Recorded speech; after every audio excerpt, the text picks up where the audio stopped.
Welcome to episode 7 of this Let's Play Kerbal Space Program First Contract.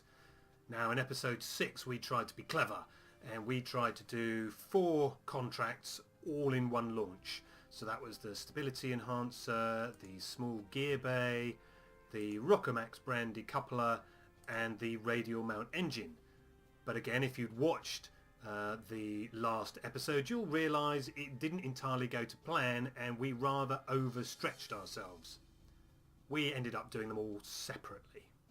So let's take that as a lesson well learnt and look at just a single contract, say explore the Mun, which sounds quite interesting, and be less adventurous in how we complete it. Now this particular contract from Fluid Dynamic Research Labs is in 4 parts: to achieve orbit around the Mun, to recover scientific data from space around the Mun, land on the Mun, and then transmit and recover scientific data from the surface of the Mun. So why don't we try just the first 2 elements of this contract in a single flight, because obviously we would need to do both of these to get a reasonable amount of science and a reasonable amount of funds completed. We'll get a goodie advance, but we won't get our completion reward until we have done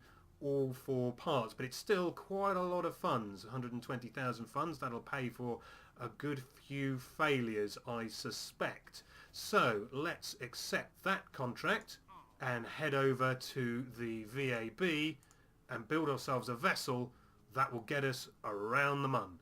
See you there in a moment. Okay, so here we are in the VAB. So let's begin by building our payload. So we'll start off with the usual capsule and then parachute, keep Jeb safe. That's all good. Now we'll need some science attached to this, because the more science we can do while we're there the better. So we'll have the Science Junior. We will have a couple of goo containers. We can do one while we're in orbit and perhaps one while we're in flight, and see if we can get some additional science data while we are on our way. Now let's get ourselves our usual helper, our usual Kerbal engineer, and this is going to be, oh, we've got 2 of those, don't want 2 of those. Go down to 1, there we go the long way around. Now this is going to be quite a heavy package, so I suspect we will need another couple of parachutes like so. That should be sufficient, I think. Yep, that should be good. I think that's everything we need for a bit of role play. Why don't we have our transmitter so we can keep in touch with... Oh, I've done it again. Stupid boy. Here we go. Nope. Still got 2. 1. That's better. Right, excellent. Okay, so that is our payload. Now, how are we going to get there? Well, I've done a little bit of research on the wiki, and it will take us about 1,000 delta V to get to the Mun and get into a stable orbit. Now, it won't take us another 1,000 to get back, because obviously we can use gravity and drag in the atmosphere, aero braking, to do most of the hard work on the return. So anything, you know, handily over 1,000 should be sufficient. So let's whack on our favourite fuel tank and our favourite small engine and go to no atmosphere. Well, 2,000, that should be plenty, absolutely plenty. So we shouldn't have any problem manoeuvring or adjusting our course, getting into orbit, getting out of orbit. That should be masses. That'll probably get us there a couple of times, but that's okay. I like that. Now what we also need are some batteries. We currently don't have any way of recharging our ship, so let's stick on a set of batteries. That should give us enough charge to run the experiments and to use the reaction wheels in the capsule to maneuver. So that should be all good. So if that's our top stage, and that includes our transfer, oops, who didn't tell me we didn't have a separator in there? Don't want to bring this heavy lump back with us, it'll only crash and hit the ground, so we may as well let it go out in a blaze of glory. So let's just sort that out there. Okay, so we've got plenty of delta V, over 2000 delta V in a vacuum, so that's perfect. So if we go to atmospheric now, we now need our launch stage, and this is where we are a bit weak. Because we don't yet have fuel pipes, we are going to be a bit strapped for launching this heavy load.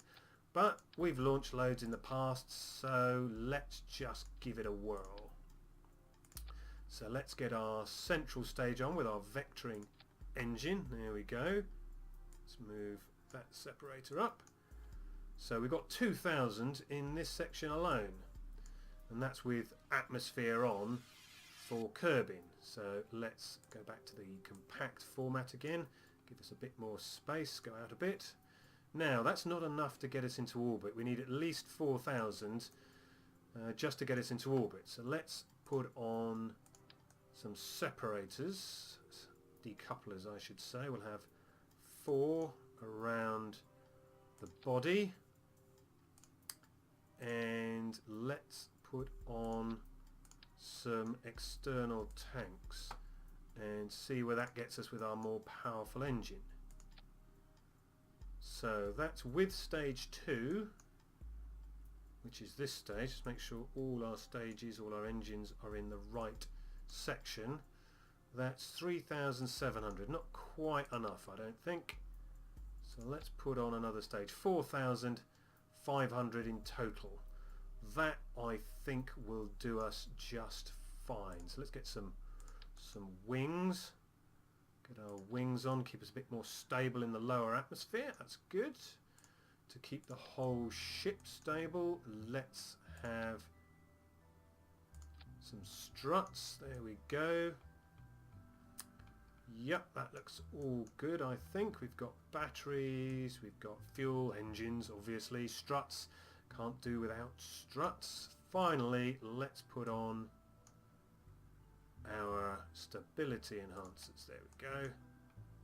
And lower this down a bit towards the ground. We don't want to be halfway to the mun just on the stability enhancers. Although that probably would help. Let's just check our staging, get that right. Yeah, all looks good. So this is Mun Explorer 1. Whoops.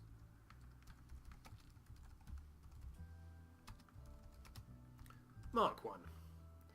Because we'll have to do a Mark 2 for our landing function. So let's just recap. We've got a smidgen under 4000 delta V. That should be plenty, because of course some of that delta V will be when we are out of the atmosphere, so that should be fine. And we've got plenty of spare delta V in the main craft. So that all looks good. I think we are sorted. We have our pilot. Just check on our pilot. We have Jeb as our pilot.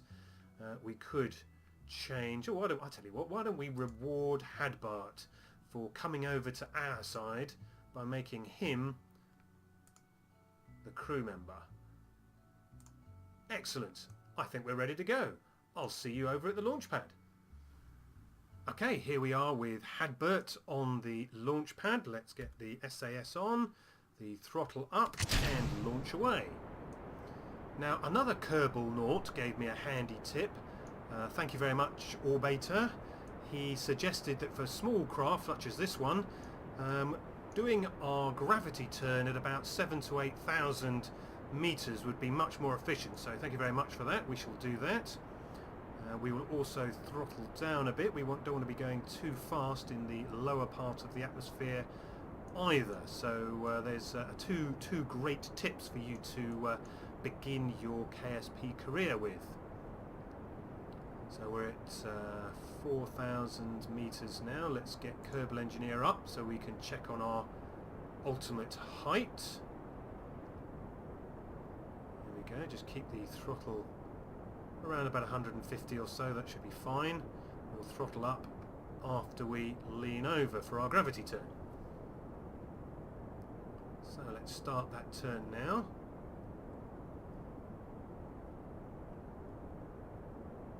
Get over to the 45-degree mark. Pull the prograde marker with us.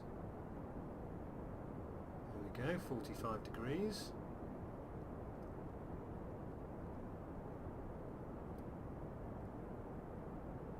And throttle up. So next we need to be checking on our apoapsis height and the amount of fuel in our outer tanks, which are the ones that are going to run out first. So 20 kilometers.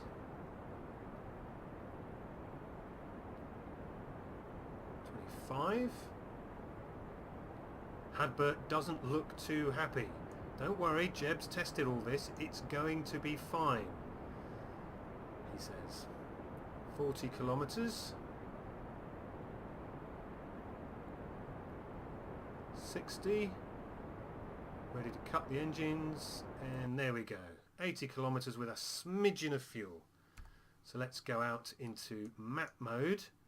Close this now, and we can set our circularization maneuver. Pull on the prograde handle until we get a periapsis. There we go. 34 and 81. 84, 62, 65. I don't think we're quite on the apoapsis. There we go. 81, 76. That'll be fine. That'll be fine. We just need to get into an orbit. So let's get ourselves ready for that burn. It's 22 seconds. But we've got a bit of a snag. We're going to be losing our first 4 engines pretty sharpish, and then the other engine isn't going to last much longer after that. So I suggest we start burning around about 22 anyway, because we're going to lose most of our thrust almost immediately. But this little station, this little payload at the top, got plenty of fuel, plenty of power to maneuver, so I think we'll still be fine. Hadbart looks a little bit happier. Obviously his stint spinning in space before we rendezvoused with him in an earlier episode did him some good. At least he's more comfortable up here, so hopefully he will make a good job of this. So here we come, node in 25, ready to throttle up. Let's throttle up. Let's get rid of those outer engines. They should fall back down to Kerbin. And we've now got 38 seconds worth of burn for this remaining engine. And if we use Kerbal Engineer, we can see we've got 20 seconds odd left. So won't quite make it. But that's fine, that's fine. We should be mostly circularized by that point, and this final stage should have no trouble finishing the job off.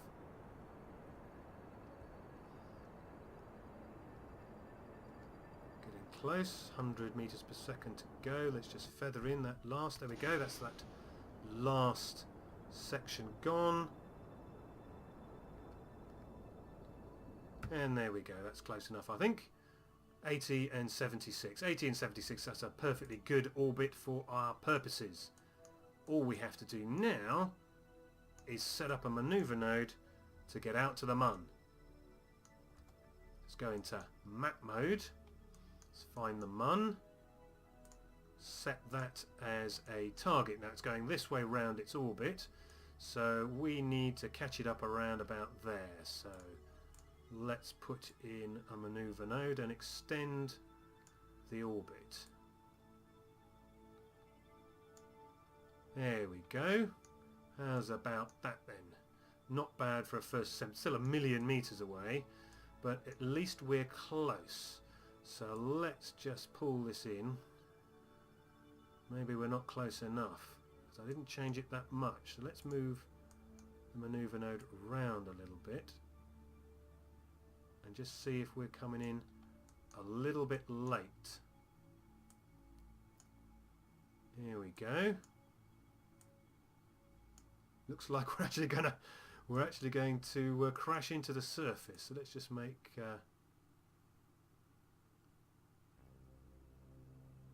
some slight changes. I say slight. Quite major changes I think this is going to need. Let's come back to there. Maybe we're going the wrong way. 180. That's not bad. 180. And that manoeuvre is in 8 minutes time. So let's get ready for that manoeuvre.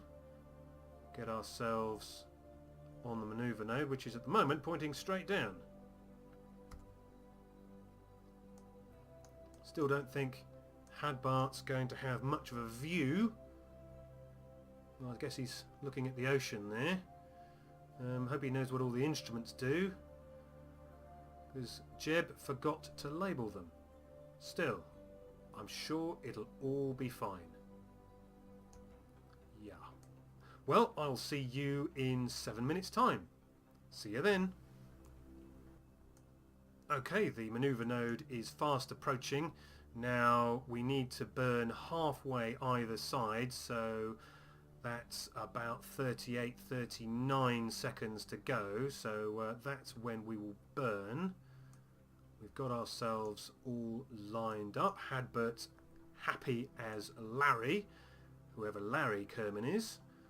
So I think we're all ready to go. We have plenty of fuel. If we right click, we've hardly used any from that section. We can also check that with Kerbal Engineer, see how much delta V we need and how much we've got, and of course we can see fuel down there as well. So we are just dandy. So if this doesn't work, we may as well go back to the junkyard and ask Jeb to sort us out, because clearly neither myself nor Hadbart are up to the job.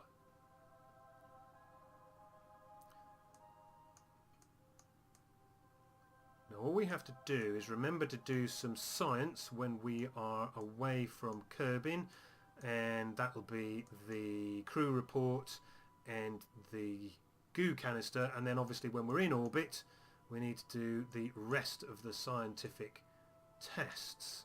That way we will complete our contract. So we're getting ready to go on the 38 and thrust up.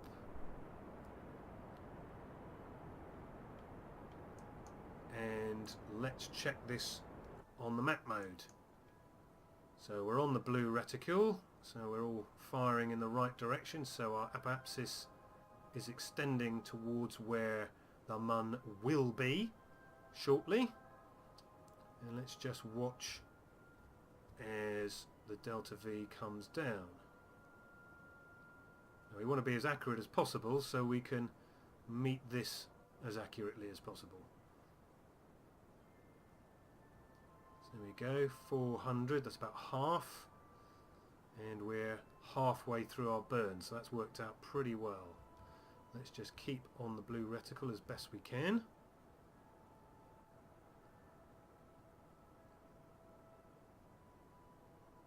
Watching that delta V come down.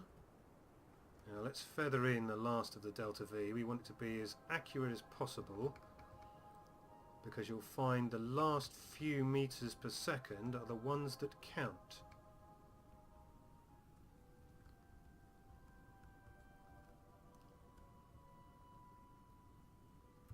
There we go. Almost dead on. Can you be almost dead on? Good enough. Let's get rid of that. And there we are. That looks pretty good. Our estimated periaps didn't quite match what we expected, but we can make some adjustments when we're out here. and that way we can get nice and close without expending too much fuel, and therefore have an easy opportunity to get into orbit. So the next thing we need to do is await our Mun encounter. So we can do that using an alarm for a change of influence. We've already got one. Must be left over from a previous mission. But let's reset it. We want our Explorer, that's by default that's its name, you can't change that. We want it to kill warp with 1 minute to go on a change of sphere of influence. So let's add that alarm, close the clock, and we can now happily speed up time. Now we could go back to this, the VAB or into the Space Centre, go and manage another craft, whatever we wanted to do. The alarm would pop up, giving us an opportunity with 1 minute to go to switch back to this craft. Now while we're out in space, let's do our first experiment. There's the Mun ahead of us. We're in shadow at the moment. We can't really see, but we know there's a mystery goo container. That's going to give us another 10 science, where we'll keep that from high in space over Kerbin. So we'll keep that data. Let's see if Hadbart has got anything to say for a crew report. 5 science, and we can transmit that as well. And that'll give us the full 100% of the science. So we will transmit that science. Now there is one caveat. Transmitting science... Oh, that's nice. Is that sunset or sunrise? Your guess. One caveat, as I was saying, to transmitting science... lovely. Sunset. Rise, even. Rise. Get it right. Rise! That looks like the diamond ring effect. Marvellous. Absolutely marvellous. Isn't that fantastic? Such a simple game, and it's so beautiful. But as I was saying, I have digressed. Transmitting science uses up electric charge, and although we have batteries, the only way we can recharge our batteries this early in the game is by firing the engine. And you don't want to run out of electric charge just when you need to make a manoeuvre. Bear that in mind for your early launches. Numerous times I have found I've needed electric charge, even if only to extend collapsed panels, and I haven't got it. Duh! So always have the plain, bog standard, single voltaic cells somewhere on your craft, just to give you a little bit of charge if your batteries run flat. That's my one piece of unique advice. But I'm sure loads of other people have said that. So let's crack on towards our Mun encounter. So let's speed up time again and rely on Kerbal alarm clock to give us our 1 minute warning. Now I could stamp on the key right now, but let's see it work. Let's see it work in action. There we go, killing warp and presenting us with our alarms. Let's close the alarm and just speed up time just a little bit to cross into the Mun's sphere of influence. Excellent, there we are, excellent. So we're in the Mun's sphere of influence. How close did we get? Now it's recalculated. 242. Now we're pretty much on the equator, not that it really makes that much difference for our purposes. So what we need to do now is just adjust our orbit using these handy additional markers that we get from the enhanced navball, which will also, I believe, be in 0.25, which is brilliant. Not so brilliant for the author of the original mod, but at least they get the reward of having their mod integrated into the game, which if it's nothing else is a good slap on the back. So well done. This is a very, very simple but useful mod. So thank you very much for all your hard work. So with that said, let's just trickle in a bit of throttle and bring in our periapsis to about 20 kilometers. Doesn't make a great deal of difference, we just need to get into a nice orbit, and this is as good as it gets.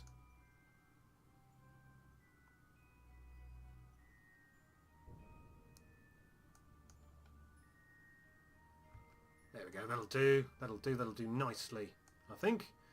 So let's stick in another maneuver node on the periapsis to slow ourselves down and get into our orbit. There we go. For our purposes, it doesn't even have to be accurate. We just need to be in an orbit, because what we're then going to do is just come straight back out again, having taken our science, so we can complete our contract. So this will be the achieve orbit around the Mun. That's the bit we're doing now, and then we need to collect our scientific data and recover it. So let us set ourselves another alarm. This time it's for a maneuver. Now it's a 19-second maneuver, so we'll go on about 10 seconds. So we'll leave it with a minute's warning and speed up time until our alarm appears.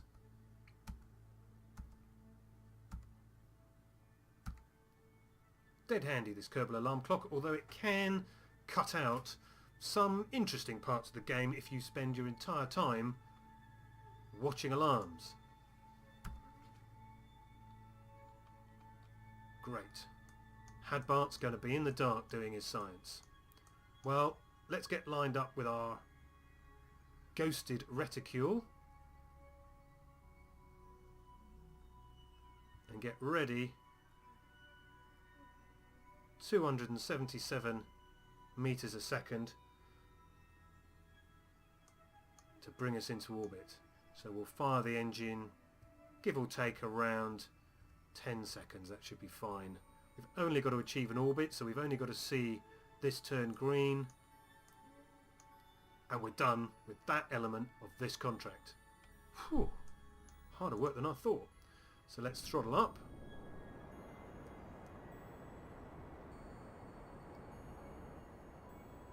There we are, going exactly retrograde, so that's good. Slowing ourselves down, halfway through our burn. Get ready to kill the engines. There we go. Brilliant. And we have a green tick. We are now in a very dark orbit. It's a good thing these batteries have got little lights on them. So at least we can find ourselves in the dark. So I suggest we do another crew report, and we'll keep that one for the moment, because we're not going to be doing another one, and there's no point in wasting our electric charge, as we talked about earlier. So where are we on the orbit? Just going into the dark side. So let's speed up time and just get ourselves round into the light.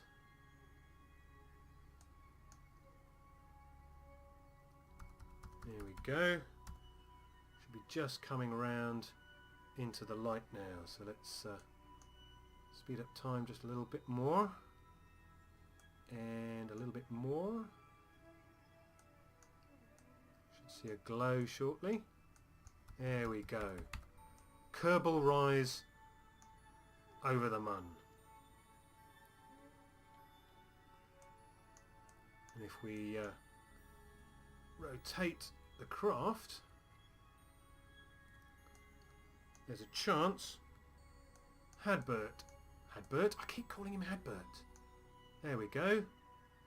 Kerbal Rise over the Mun. There you go, Hadbart. Apologies for not calling you the right name, but at least you are the first Kerbal to see the sun rise over the Mun. So congratulations. You don't get a plaque for that, but we'll remember you forever. Now let's get on with doing our science, and then let's get home. So let's do a materials bay observation, and we will keep that. That's 75 science to be returned home. We will do an observe mystery goo, and that's going to be another 30, so we'll keep that. Let's get Hadbart out to do, well, we don't do it from there, do we? We do it from over here. Let's get Hadbart out to do an EVA. Hang on. Oh dear, there we go. Problem with the camera there. Let's get him to do an EVA report while he is in space just above the Munns Highlands. Okay, looks like a really big rock. Yes, we knew that, Hadbart. You didn't need to tell us that. Something a bit more useful from your observations in future. Thank you very much. But let's keep that data anyway. I'm sure Jean will find a use for it. Let's get back on board. There's Hadbart back in place. Looks like he enjoyed that. Geez, you could even see the sun shining through the cockpit window. Fantastic. Absolutely marvellous. But let's plan our route home. Now, we haven't got our green tick here yet because we haven't recovered the scientific data. So let's plan our return to recover scientific data. Now all we need to do is slow down, which means thrusting in this direction. So let's put a manoeuvre node here and thrust back along the orbit. There we go. And that's our periapsis. So let's get ourselves as close into Kerbin as we can. So I like to look at this as getting that as lined up along the orbit as possible. So we go back a little bit further, 2.1. So now if we slow down a bit further, we should get a bit closer. There we go. Let's just adjust. So what are we now? 1.5. 1.4. 1.4. Okay, let's speed up again. 6.1. 593. 589. 589. So this seems to be about the right location. Oops, too far. Way too far. 69. Need to get down to about 30, maybe a little under. 27. That'll do fine. That'll do absolutely fine. So that's 18 minutes away. So let's set another alarm. Add a new alarm. Again, it's for the next maneuver node. We have 1 minute's warning for a 17-second burn. So we'll go on about the 9-second mark. So let's add that alarm. Close the alarm clock. And speed up time.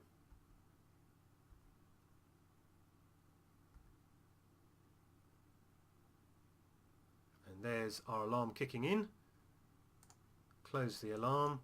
So we're going to go on about 9 seconds. So let's get ourselves lined up for a 273 meters per second burn. There's Hadbart, there's Kerbin, and there's a nice view of the surface. Yep, that's it. Wave bye-bye, Hadbart. We're not coming back. Well, not immediately anyway. But you've done a good job, Hadbart. Well done. But concentrate, this is the last part of the mission. And there we go. Throttle up.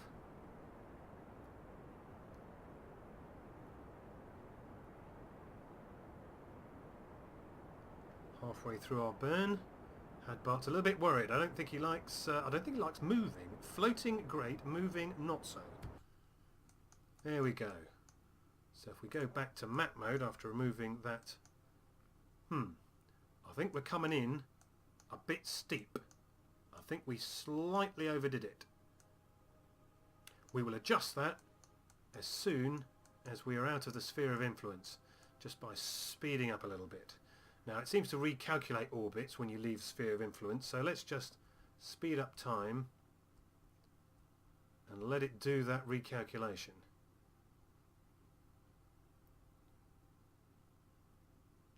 Right, there we go. Didn't adjust it too much, probably because it's not very far to go. So let's just speed up just a smidgen and just get our periaps up a little.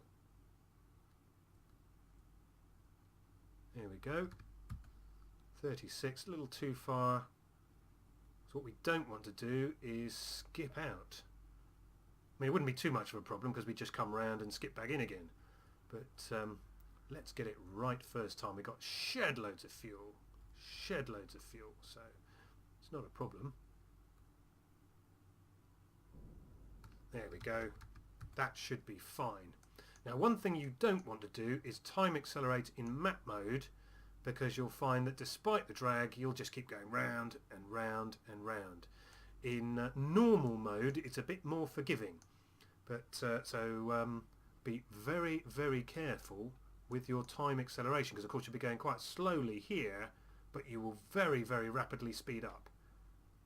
So whatever you do, don't overdo it. 1,000 is plenty. Now you're going to be slowest around about here, and then it's going to get quicker and quicker, so be ready to lower the time warp. Let's see how we're doing. There's the Mun disappearing in the different distance, Kerbol, and there's our lovely home Hadbart. So 2 million miles, 2.4. So we're closing in. Reduce time acceleration again. We don't want to overdo it. Let's get ourselves ready. Texture tearing there. And there we go, 500,000.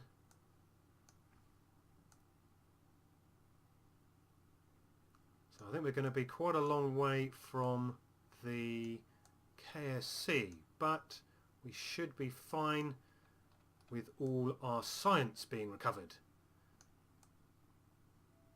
That is what we are really worried about here, getting our science back.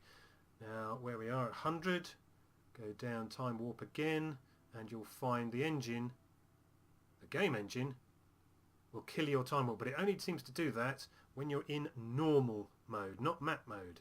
So don't sit in map mode expecting your time acceleration to drop, because it won't.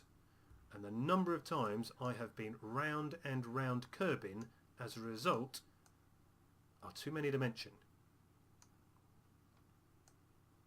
There goes the Mun in the distance, and here comes Kerbin. Starting to get into the atmosphere, so we will soon see our speed start to decrease as drag takes effect. There we go. So drag is now having a greater effect than our orbital speed and gravity was having, and that'll be more and more the case. There we go. Re-entry effects. Drag is doing its thing, which is why we don't need so much delta V to get home, because we're not going to land nice and softly on legs. We're going to let drag and parachutes do all the work for us. Go 30 kilometers. Surface speed now. Surface speed dropping rapidly. Of course, in reality, this is probably nothing like an optimal re-entry trajectory. But Hadbart likes coming home. Good for you, Hadbart. Bart. Why don't we just change your name? Hadbart.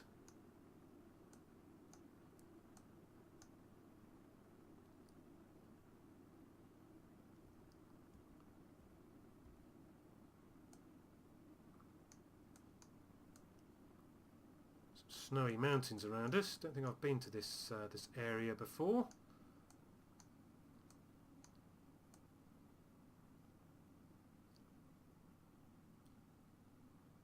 Almost 23 kilometres. I don't think we will be skipping out. I think we are in for good. And we still had quite a bit of fuel left, so plenty of fuel in this mission.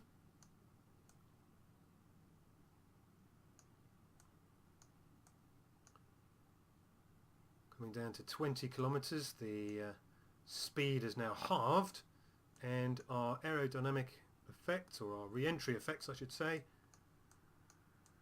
are beginning to fade, so getting into the thicker part of the atmosphere. Speed still dropping, and we will deploy our parachutes at about 10 kilometres. Now it's looking a bit rocky down there, not mountainous per se, there's mountains over there, but it's going to be pretty hilly when we arrive, so I'm hoping we won't lose the Science Junior. That would be a bit of a downer. Okay, 10 kilometres, let's deploy the parachutes, let's turn the SAS off, let gravity and drag do its thing and keep us upright. There goes our debris into the distance. That won't last very long, but hopefully we will. 6 kilometres up. Now if you look very carefully down here on the right, you can see the radar altitude. Bottom right, just about see our actual altitude, and there it goes, starting to come down. Can't really read the dials from here, but when it gets to 500, which is more or less due south on the dial, there goes our fuel tank and engine. A little bit of wasted cash. Here we go, 500 metres. And there go our parachutes. Parachutes fully deployed. And we can see our vertical speed is in the top right, and our absolute speed, I believe, is that middle dial. We've got 400 metres to go, and we are dropping at a nice gentle pace. Excellent. There we go, 5 metres a second. That should be fine if we don't land on a hefty slope, which I did say these didn't look like mountains. I'm beginning to regret that now. Hopefully that's not too steep down there, because I don't want to go rolling down the hill. Oh dear. How far have we got to go? About 150 metres, not far. So we're going to be about 1,500 metres up, which for Kerbin is quite high. Cool, blimey. Glad we didn't land up there. Land on that part of the slope, so at least we're going to be low down. But it still looks pretty steep. Okay, well, cross fingers, we're gentle enough that we will balance precariously on the slope. No, no, no, no, no, no, no. Ooh. Oh, thank God for that. Well, I'm glad you're home, Hadbart. You get to see the sun over the mountains, you get to see a hefty slope, and we get to recover this vessel and get our science and complete half of our contract. So here we are, that's the experiments we recovered, 200 science, so we've got a total of 321 science. Didn't recover much of our craft, but we recovered some, and we got back 1,826 funds, so we got, what's that, 154,000 funds, so we're doing pretty well. And we got Hadbart back, and he's available for new missions, and a total reputation of 740. Excellent. So let's go and recap our contracts. It's an active contract because we've only completed half of it. We've completed the achieve orbit around the Mun, and we've recovered some science from around the Mun. So we've done half of our contract. So I think we've done pretty well for this mission. I'd like to thank you for watching. I hope to see you again soon. Bye bye.